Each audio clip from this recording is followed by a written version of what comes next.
Hello and Jai Hind everyone. I am Aryashri Solanki, your lecturate and GD guide, and I am here back again with another interesting lecture that is on India and France relation. Before this, I would like to share with all of you कि हमारे यहाँ पे SSB की जो है नई batches start हो रही है 1st of March से. तो for more details, contact on the number in the description. तो आगे बढ़ते हुए इंडिया फ्रांस रिलेशंस पे. The French and Indian relationships goes back a long way. ठीक है. France maintained its colonial presence in India from the 17th century till 1954. So we all know कि हमारे यहाँ जो कॉलोनी सेटअप करने आए थे उसमें इंग्लिश तो थे, डच थे, फ्रेंच लोग भी थे और पोर्चुगीज भी थे. ठीक है, तो ये we know from the back of our mind.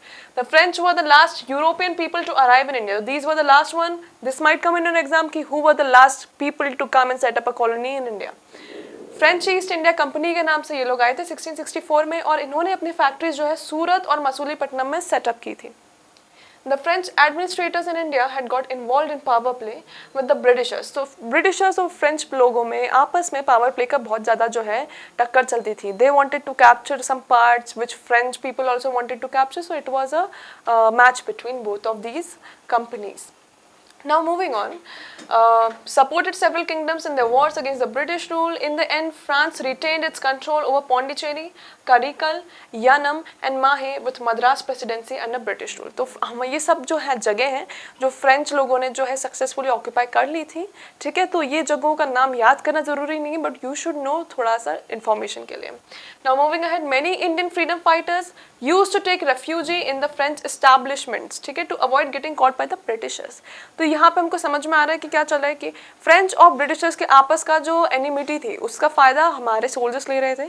अगर ब्रिटिशर्स से हमारी लड़ाई चल रही थी तो फ्रेंच लोग जो है हमको शेल्टर प्रोवाइड करते थे. ठीक है, they used to provide shelter to us whenever we were stuck due to Britishers. Now moving on. After independence, a treaty of cession was signed by both the countries in 1956 and in 1962. France ceded to India full sovereignty over the territories it had under its control. So the best thing about France was कि France से हमको इतना लड़ना नहीं पड़ा जितना ज़्यादा हमने ब्रिटिशर्स से लड़ा. हमने इतने ज़्यादा रिवॉल्ट करे इंडिपेंडेंस के लिए, इतने सारे Champaran movement, non cooperation, quit India movement, Simon go back and everything. We suffered so much to free ourselves from Britishers. और जब ब्रिटिशर्स हमको छोड़ के गए तो वो ऐसा छोड़ के गए कि we took a lot of time to stand on our feet back again. ठीक है, लेकिन फ्रेंच जो है उन्होंने ज़्यादा बिना किसी लड़ाई के या ज़्यादा कुछ स्ट्रगल के ही अपनी जो टेरिटरीज उन्होंने ऑक्यूपाई की थी हमको वापस दे दी. नाउ मूविंग अहेड, इकोनॉमिक्स की बात करते हैं हम.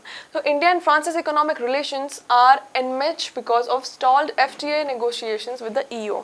ठीक है, तो एफटीए जो नेगोशिएशंस हुए थे हमारे ईयू से, EU if you know European union.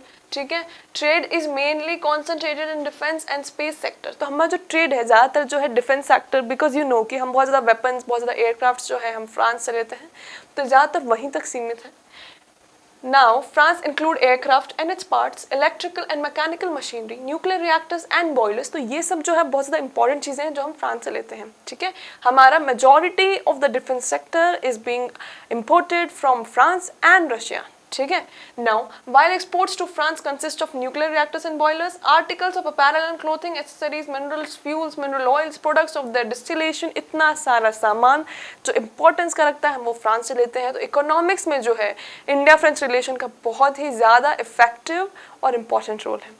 Now moving on, defence में India and France share a very healthy relationship. ठीक है, बहुत ज़्यादा हमारी इसमें आप ऐड भी कर सकते हैं जो हमारी फ्रांस एक्सरसाइज होती रहती हैं जिसमें टॉप मोस्ट होता है हमारा गरुड़ 7 है ना, जो हमारी हुई थी इंडियन एयरफोर्स और फ्रेंच एयरफोर्स की. ठीक है, तो आप वो ऐड कर सकते हैं. India's nuclear programs, France has been a long term supplier to Indian navy and Indian air force. ठीक है, France provides Mirage 2000s in the 1980s which were used in the Balakot strike. अब जो Mirage 2000 है जो हमारी Balakot strike का hero था, ठीक है, वो हमको किसने प्रोवाइड किया? हमको फ्रांस से प्रोवाइड किया. Now moving ahead to the next slide. Diplomacy पे आ जाइए. Both the countries are working together towards their ambition of multipolar world order. दोनों कंट्रीज का एम्बिशन है कि जो पूरी वर्ल्ड है हमारा वो कैसा हो, मल्टीपोलर हो. ठीक है, France is a staunch supporter of India's inclusion as a permanent member in UNSC. UNSC में आप सबको पता होगा कि इंडिया जो एक परमानेंट मेंबर नहीं है, लेकिन फ्रांस जो है इंडिया का टोटल सपोर्टर बन के खड़ा हुआ है कि यूएनएससी में इंडिया को एक परमानेंट मेंबर बनाया जाए. Now, both the countries jointly initiated the International Solar Alliance, very important. All the UN countries are the members. As France is a member of the EU, the relations are greatly affected by the EU regulations. अब जब France हमारे बारे में इतना अच्छा सोचता है, हमारा सपोर्ट करता है, तो EU में भी इंडिया की एक बहुत अच्छी स्टैंडिंग कैपेसिटी है because of the same. Now, India and the EU are on the same page on Iran's 2015 nuclear deal. India stand against Pakistan and terrorism. ठीक है, तो सारे जो इंपॉर्टेंट मुद्दे हैं जिसमें इंडिया इन्वॉल्व है, उन सब में EU और फ्रांस हमारे सपोर्ट में खड़ा हुआ है. जिसमें टेररिज्म आता है, ईरान की डील आती है, और उसके बाद पाकिस्तान के अगेंस्ट जो हमारा स्टैंड है regarding many issues like Kashmir. Gradually drifting towards China's BRI raise India's concerns. लेकिन देखो जैसे जैसे चाइना इन्वॉल्व हो रहा है वैसे वैसे EU के जो थोड़े से थॉट्स हैं वो हल्के से जो है ड्रिफ्ट हो रहे हैं. ठीक है, अब हम दूसरे एरियाज में आ जाते हैं. पहला है हमारा न्यूक्लियर कॉपरेशन. तो फ्रांस की हमारी क्या कैपेसिटी है, क्या हेल्प है हमारी न्यूक्लियर कैपेसिटी में. France acknowledged India's need for nuclear tests and along with the US worked towards India obtaining NSG's clean waiver and thus integrating India in the global nuclear order. तो US के साथ France ने भी हमारी जो है clean nuclear power बनने में हेल्प करी थी, ऐसा इसमें लिखा जा रहा है. अगले हम बात करते हैं after the NSG waiver, France was the first country to enter into a civil nuclear deal. तो फ्रांस जो है सिविल न्यूक्लियर डील में फर्स्ट मेंबर कंट्री बनी थी, हमसे जो है एंटर हुई थी. अनादर स्पेस कॉपरेशन में क्या हेल्प करता है, फ्रांस का क्या रोल है.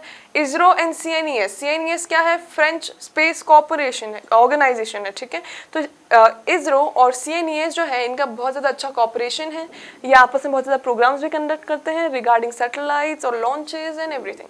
ठीक है, तो ये जो है हमने अभी तक पढ़ा, जिसमें हमने ट्रेड देखा, हमने डिप्लोमेसी देखी, हमने डिफेंस देखा और हमने बाकी एरियाज देखे जैसे nuclear cooperation. This was all for today on India and France relation. Be connected and Jai Hind.